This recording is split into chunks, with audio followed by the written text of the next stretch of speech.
Hello everyone. I am Teacher Chen from the Electronic Information Engineering Teaching and Research section of Wuzhou University, and welcome you to this mini lecture. Today we will study section 7.3 in chapter 7 on complex frequency domain analysis of systems, the system function and system characteristics of continuous time LTI systems. Next, we will learn this lesson through the following aspects. First, let us introduce the system function h of s. The system function h of s is the complex frequency domain description of a continuous time system. By analyzing the distribution of zeros and poles of h of s in the S-plane, we can understand the system's time domain characteristics, frequency domain characteristics, and stability. The system function is defined as the ratio of the Laplace transform of the system's zero-state response to the Laplace transform of the excitation, denoted by h of s. H of s is a function of the complex variable s. It depends only on the structure of the differential equation and is independent of the system's input excitation and zero-state response. Once the system's differential equation is determined, h of s is also determined.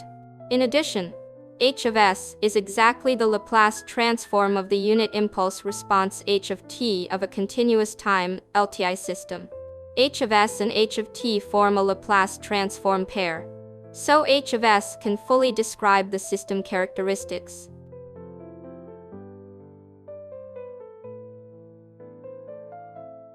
The definition of the system function can be expressed as follows. The numerator polynomial n of s is factored into a product of first-order factors, and the denominator polynomial d of s is also factored into a product of first-order factors. Z sub j is a root of the numerator polynomial n of s equals 0. When s equals z sub j, h of s equals 0. Z sub j is called a zero of the system function h of s. P sub I is a root of the denominator polynomial d of s equals 0. When s equals p sub I, h of s equals infinity. P sub I is called a pole of the system function h of s. In general, z sub j and p sub I are complex numbers. When they are plotted on the S-plane, z sub j is marked with a small circle, and p sub I is marked with a small cross. The resulting diagram is called the pole zero plot of the system. The frequency response characteristic refers to the variation of the system's steady-state response under sinusoidal excitation as the signal frequency changes. When the system is stable, letting s equals j omega yields the system's frequency response characteristics, including the amplitude frequency characteristic and the phase frequency characteristic. From our previous study, we know that there are multiple ways to describe a system. The system's differential equation, unit impulse response, frequency response, and system function can all fully express the system characteristics. Applications of the system function include writing the system's differential equation from h of s, from the poles of h of s, and given initial values, finding the zero input response yx of t, where the coefficients a sub I are determined by the system's initial values. For a given excitation f of t, finding the system's zero-state response yf of t. Finding the system's frequency characteristic h of j omega, using the relationship between the Laplace transform and the Fourier transform. H of j capital omega equals h of s evaluated at s equals j capital omega to further determine the system's sinusoidal steady-state response. Studying the effect of the pole zero distribution of h of s on h of t. Since h of s and h of t are a Laplace transform pair, h of t can be obtained from h of s to analyze the unit impulse response characteristics of the system. For example, h of s has a single pole on the real axis in the left half plane. To h of t is a decaying exponential signal. H of s has a single pole at the origin. To h of t is a step signal.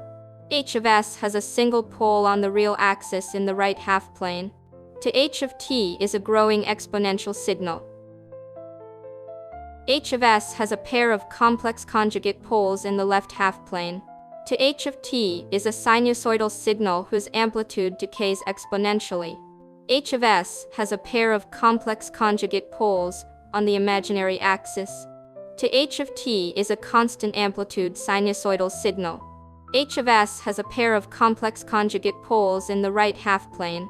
To H of T is a sinusoidal signal whose amplitude grows exponentially.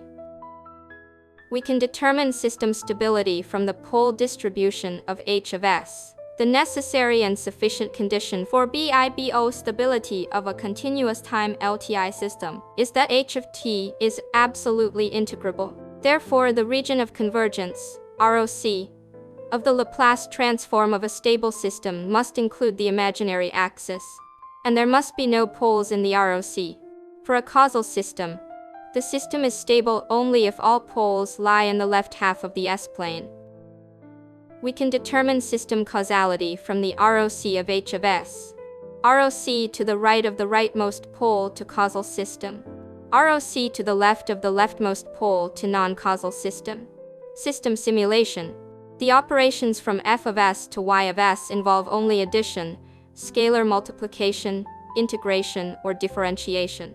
Therefore, the system's operational block diagram, or signal flow graph, can be constructed using these three types of operators to realize system simulation. This method is practical in both theory and engineering.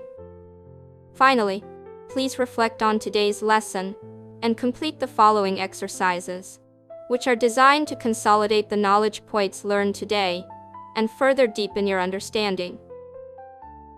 That concludes this lesson. See you in the next class.